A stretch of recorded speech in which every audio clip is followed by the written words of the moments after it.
कत्ल एक पहेली बन जाती है जब कातिल का कोई सुराग ना मिले। लेकिन जब कातिल आपके सामने हो और पुलिस चाह के भी उसे पकड़ ना पाए तो ये हर मुंह की कहानी बन जाती है कि हत्यारा सामने था और पुलिस मुंह ताकते रह गई। ऐसा ही एक कातिल है केरल का, जिसे पुलिस भारत से लेकर भूटान और ना जाने कहां कहां ढूंढती रही, पर वो कभी हाथ नहीं आया और उसकी कहानी इस तरह किंवदंती बनी कि उस पर फिल्म भी बन गई। नमस्कार, मैं पंचम प्रकाश और आज क्राइम कनेक्ट पर आप चश्मदीद गवाह बनने जा रहे हैं सुकुमार कुरूप की जिंदगी के असली कहानी का। तो इससे पहले कि मैं कहानी शुरू करूं, आप हमारे चैनल क्राइम कनेक्ट को सब्सक्राइब कर लीजिए अभी।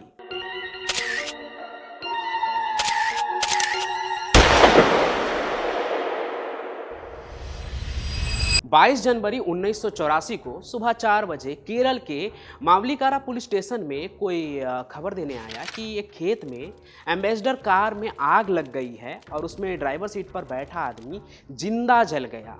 मौके पर पुलिस भागते हुए पहुंची तो पहली नज़र में उन्हें ये लगा कि एक सड़क हादसा है, लेकिन ये हादसा हुआ किसके साथ इसका कुछ भी पता नहीं था।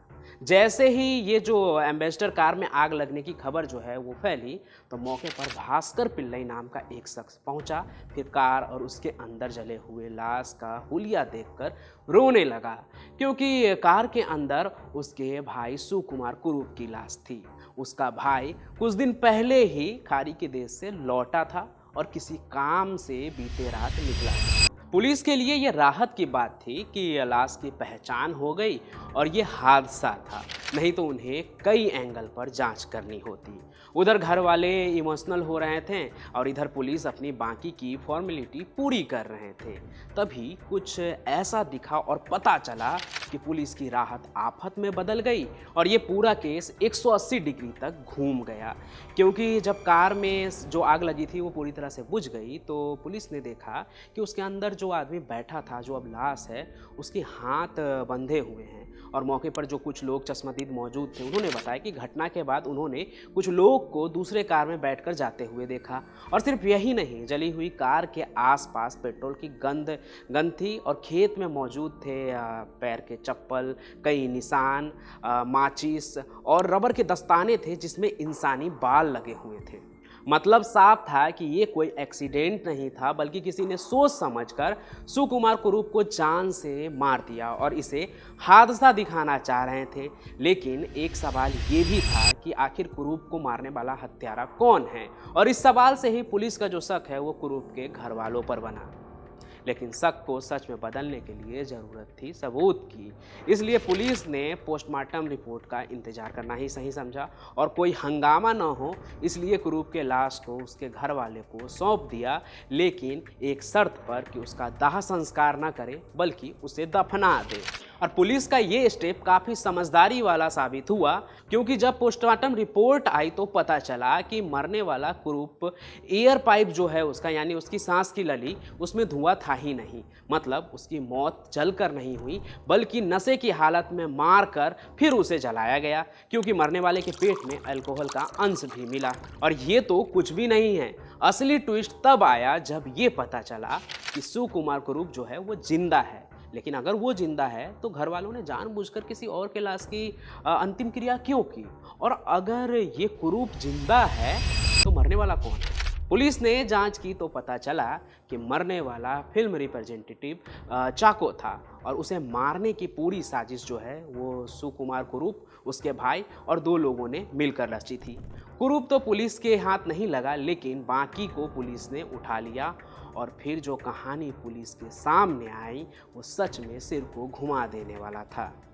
लेकिन उसे जानने के लिए आपको थोड़ा सा इस मर्डर को अंजाम देने वाले मास्टरमाइंड के बारे में जानना होगा, यानी सुकुमार पिल्लई उर्फ सुकुमार कुरूप, क्योंकि ये पहली बार नहीं था जब उसने अपने मौत की झूठी कहानी रची हो। दरअसल हुआ ये कि 12वीं पास करने के बाद उसकी भर्ती जो है वो एयरफोर्स में हो गया। तब उसका नाम था गोपाल कृष्ण पिल्लई, जिसे एक ट्रेनी नर्स सरसम्मा से प्यार हो गया और उसके साथ बाकी की जिंदगी बिताने के लिए उसने बिना बताए नौकरी छोड़ दी एयरफोर्स से, जिसके बाद एयरफोर्स ने उसे भगोड़ा घोषित कर दिया और उसके खिलाफ जो है जांच बिठा दी। अब ये चीज़ कुरूप के लिए मुसीबत बन गई, जिससे बचने के लिए उसने पुलिस स्पेशल ब्रांच के एक हेड कांस्टेबल को रिश्वत दी और अपना एक झूठा डेथ सर्टिफिकेट बनवा लिया और उसे एयरफोर्स में भेज दिया ताकि उसके खिलाफ जो भगोड़े होने की जांच चल रही है वो बंद हो सके। फिर अपने परिवार के मर्जी के खिलाफ जाकर उसने मुंबई के एक मंदिर में सरसम्मा से शादी की और वो गोपाल कृष्ण पिल्लई से सुकुमार कुरूप बन गया और कुरूप के नाम से ही उसने एक नया पासपोर्ट बनवा लिया, जिससे वो आगे खाड़ी के देश अबू धाबी में जाकर बस गया। अपनी बीवी के साथ वहाँ वो खुशहाली की ज़िंदगी जीने लगा, खूब पैसा कमाने लगा और जब अबू धाबी से लौटता तो अपने दोस्तों पर खूब खर्चा करता। धीरे धीरे उसे पैसे लुटाने की एक तरह से लत लग गई और पैसों की तंगी आ गई आगे चलकर। उन दिनों वो केरल में अपने गाँव में घर बनवा रहा था। उसके लिए कुछ पैसों की ज़रूरत पड़ी उसे, लेकिन उसके पास पैसे थे नहीं। इस बीच अबू धाबी से एक खबर और आई कि उसके कंपनी से पुराने एम्प्लॉय को निकाला जा रहा है और नए नए लोगों को भर्ती किया जा रहा है जो कम पैसों पर आ रहे हैं। ऐसे में कुरूप के नौकरी पर भी बात बन गई। तभी उसके एक दोस्त ने सलाह दी कि वो केरल में ही रहकर अपना बिजनेस क्यों नहीं शुरू कर लेता है। अब बिजनेस शुरू करने के लिए तो पैसे चाहिए, पैसे उसके पास बहुत ज़्यादा थे नहीं, तो करता क्या। कुरूप का शैतानी दिमाग चला और उसे मैगजीन की एक कहानी याद आ गई जिसे उसने अपने ज़िंदगी में दोहराने की सोची, लेकिन उसके लिए चाहिए था उसके जैसा दिखने वाला एक लाश जिसे मरा हुआ दिखाकर वो बीमा से पैसा हासिल कर सकता था। इसके बाद सुकुमार ने अपने दोस्त भाई भास्कर और ड्राइवर पुनप्पन को अपने प्लान में शामिल कर लिया, लेकिन उन्हें कहीं से भी सुकुमार जैसी डेड बॉडी मिल नहीं रही थी और पैसों की लालच में वो एक ऐसे प्लान को अंजाम देने की सोच लेते हैं जो बहुत ही खतरनाक था। वो ढूंढने लगते हैं सुकुमार कुरूप जैसा कोई आदमी जिसे मारकर वो सुकुमार को झूठी तरीके से मरा हुआ घोषित कर दें। प्लान को अंजाम देने के लिए उन्होंने 8,000 रुपये में एक सेकेंड हैंड एम्बेसडर कार खरीदी और लाश बनाने के लिए जिंदा आदमी की तलाश करनी शुरू कर दी। लेकिन इससे पहले कि वो अपने शिकार को ढूंढते 21 जनवरी 1984 की रात चाकू खुद उसका शिकार बनने आ गया और इन लोगों से सिनेमा घर से अपने घर तक जाने के लिए लिफ्ट मांगी। फिर क्या, उन लोगों ने मिलकर चाकू का शिकार करना शुरू कर दिया। पहले उसे जहरीली शराब पिलाई, फिर नशे के हालत में गला घोंटकर उसे मार दिया। उसके बाद उसका चेहरा और सिर आग से जला दिया ताकि कोई उसे पहचान ना सके। फिर उसकी अंगूठी, घड़ी, कपड़े उतारकर उसे सुकुमार के कपड़े पहना दिए। फिर लाश को धनीमुत्थम इलाके में ले जाकर धान के खेत में कार में ड्राइवर सीट पर उसे बिठा दिया और उसे खेत में ढकेल कर पेट्रोल छिड़क कर उस कार में आग लगा दी। इसके बाद चारों एक दूसरे गाड़ी में बैठकर वहाँ से निकल गए। इस बात को बीते आज 40 साल हो गए हैं, लेकिन कुरूप अभी तक पकड़ा नहीं गया है।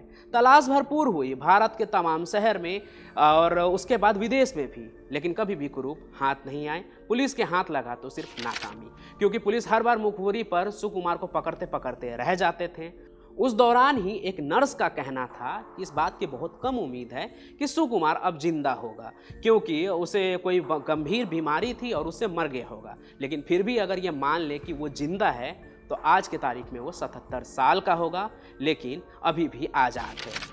उसके ऊपर कई फिल्में बनी, जिसमें कुरूप नाम का जो एक फिल्म है वो काफ़ी पॉपुलर भी हुआ, लेकिन उसके असली ज़िंदगी की कहानी क्या थी वो मैंने आपको अभी बताया। कैसी लगी ये कमेंट में आप ज़रूर बताइएगा हमें। साथ ही साथ इस तरह की क्राइम की कहानी को देखने के लिए आप अभी क्राइम कनेक्ट को सब्सक्राइब कर लीजिए और हम फिर मिलेंगे नए सफ़र में नई कहानी के साथ। तब तक के लिए धन्यवाद।